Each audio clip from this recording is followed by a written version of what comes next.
আসসালামু আলাইকুম viewers, welcome back to my channel. আজ আমি আপনাদের সাথে শেয়ার করব আমাদের গাছের একদম ফ্রেশ পাকা বরই দিয়ে টক ঝাল মিষ্টি স্বাদের বরইয়ের আচার রেসিপি। স্বাদে ও ঘ্রাণে অতুলনীয় এই আচারটি খুব সহজভাবে আপনাদের সাথে শেয়ার করার চেষ্টা করেছি, তাই ইচ্ছে করলে যে কেউ এটি বানাতে পারবে খুব সহজেই। আর এখন যেহেতু বরইয়ের সিজন, চারপাশে অনেক বরই পাওয়া যাচ্ছে, তাই চাইলে আপনিও একবার ট্রাই করতে পারেন।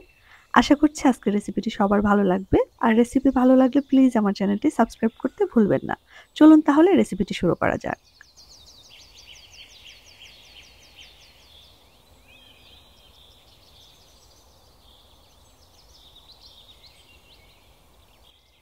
আচার তৈরি করার জন্য গাছ থেকে প্রথমে পাকা বরই পেড়ে নেব।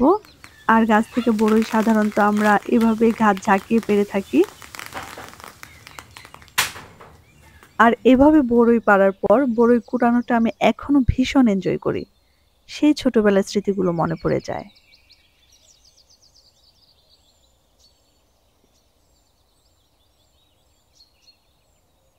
এখন সবগুলো বরই আমরা সবাই মিলে হাতে হাতে কুড়িয়ে নেব। বরইগুলো কুড়িয়ে নেওয়া হয়ে গেলে সবগুলো বরই আমরা ভালোভাবে পানি দিয়ে ধুয়ে নেব, যাতে কোনো বালি না থাকে। 2-3 বার পানি চেঞ্জ করে করে বরইগুলোকে খুব ভালোভাবে ধুয়ে নিতে হবে। ধুয়ে নেওয়া হয়ে গেলে বরইগুলোকে 2 থেকে 3 দিন রোদে শুকিয়ে নেব। আর রোদে শুকানোর ফলে বরইগুলো আধা শুকনো হয়ে যাবে। আর আমি যে আচারটা তৈরি করব, এই আচারটা আধা শুকনো টাইপের বরই দিয়েই খুব ভালো হয়। বরইগুলোকে এরকম শুকিয়ে নিতে হবে। এখন একে একে সবগুলো বরইয়ের বোটা ছাড়িয়ে নেব।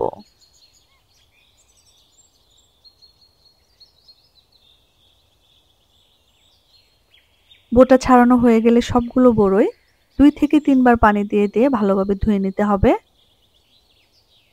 এতে করে শুকাতে দেওয়ার ফলে যে ধুলোবালি উপরে পড়েছিল সেগুলো পরিষ্কার হয়ে যাবে এবং বরইগুলো উপর থেকে সফট হয়ে যাবে।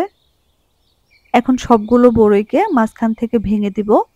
এতে করে বরইগুলো যখন আমরা আচার তৈরি করব তখন ভেতরে মশলাগুলো ভালোভাবে ঢুকবে। এখন আচারের জন্য একটি মশলা তৈরি করে নেব।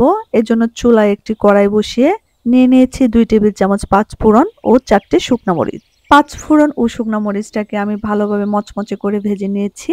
এখন এটাকে গুঁড়ো করে নেব। একদম মিহি করে গুঁড়ো করার দরকার নেই, মোটামুটি আধা ভাঙা টাইপের গুঁড়ো হলেই হবে। গুঁড়োটা দেখতে ঠিক এরকম হবে।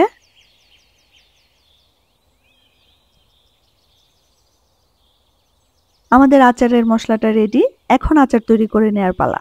প্রথমে চুলায় একটি কড়াই বসিয়ে দিয়ে দিয়েছি 2 কাপ সরিষার তেল এবং 2 টেবিল চামচ রসুন কুচি।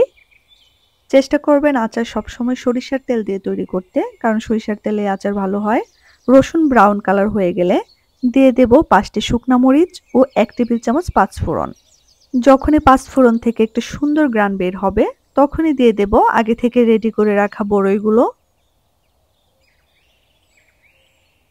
বরইগুলোকে তেলের সাথে একটু ভালোভাবে নেড়েচেড়ে মিশিয়ে নিয়ে দিয়ে দেব স্বাদ মতো লবণ। আমি বরইগুলোকে তেলের মধ্যে 4 থেকে 5 মিনিট নেড়েচেড়ে ভেজে নেব। 4 থেকে 5 মিনিট ভেজে নেওয়া হয়ে গেলে দিয়ে দেব 4 কাপ চিনি। যেহেতু আমি মিষ্টিটা একটু বেশি পছন্দ করি, তাই চিনির পরিমাণ একটু বাড়িয়ে দিয়েছি।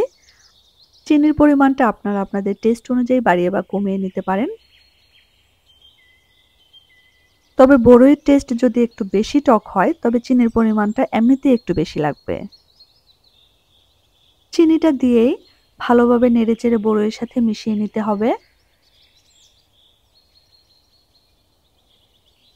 মিশিয়ে নেওয়া হয়ে গেলে ঢাকনা দিয়ে 3 থেকে 4 মিনিট বরইটাকে জাল করতে হবে।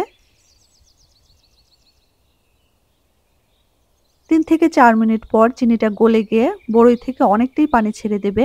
আর এই পানিটা দিয়েই সম্পূর্ণ আচারটা তৈরি করে নিতে হবে। আচার তৈরিতে এক্সট্রা কোনো পানি ইউজ করা যাবে না। এক্সট্রা কোনো পানি ইউজ করলে আচারটা দ্রুত সময়ে নষ্ট হয়ে যাবে। আচারটাকে একটু ঝাল করার জন্য এ পর্যায়ে দিয়ে দেব 1 চা চামচ লাল মরিচের গুঁড়ো। যেহেতু আমি ঝাল কম পছন্দ করি, তাই আমি আমার টেস্ট অনুযায়ী ঝালের পরিমাণটা দিয়েছি। আর আপনারা যারা ঝাল খেতে পছন্দ করেন তারা টেস্ট অনুযায়ী ঝালের পরিমাণটা বাড়িয়ে বা কমিয়ে নিতে পারেন। নাড়াচাড়া করতে করতে অলরেডি সবগুলো বরই গলে গিয়েছে। চিনির পানিটাও অনেকটা শুকিয়ে এসেছে। এ পর্যায়ে অনবরত নাড়াচাড়া করতে হবে, একটু বেখেয়াল হলেই নিচে লেগে যাবে। আমাদের আচারটা প্রায় হয়ে এসেছে। এ পর্যায়ে দিয়ে দেব আগে থেকে তৈরি করে রাখা পাঁচফোড়নের গুঁড়ো। পাঁচফোড়নের গুঁড়োটা দেওয়া হয়ে গেলে ভালোভাবে আচারের সাথে নেড়েচেড়ে মিশিয়ে নিতে হবে। চেষ্টা করবেন একদম আচার তৈরির শেষের দিকে পাঁচফোড়নের গুঁড়োটা ইউজ করতে, এতে করে আচারের ফ্লেভারটা খুব ভালো পাওয়া যায়। নাড়াচাড়া করতে করতে যখন আচারটা প্যানের গা ছেড়ে দেবে অথবা কড়াইয়ের গা ছেড়ে দেবে এবং আচারটাতে যখন একটা তেলতেলে ভাব চলে আসবে, সুন্দর কালার ও ফ্লেভার চলে আসবে, তখনই বুঝতে হবে আচারটা হয়ে গেছে। আমাদের আচারটা হয়ে গেছে। এখন চুলা থেকে নামিয়ে ঠান্ডা করে পরিবেশন করে নেওয়ার পালা।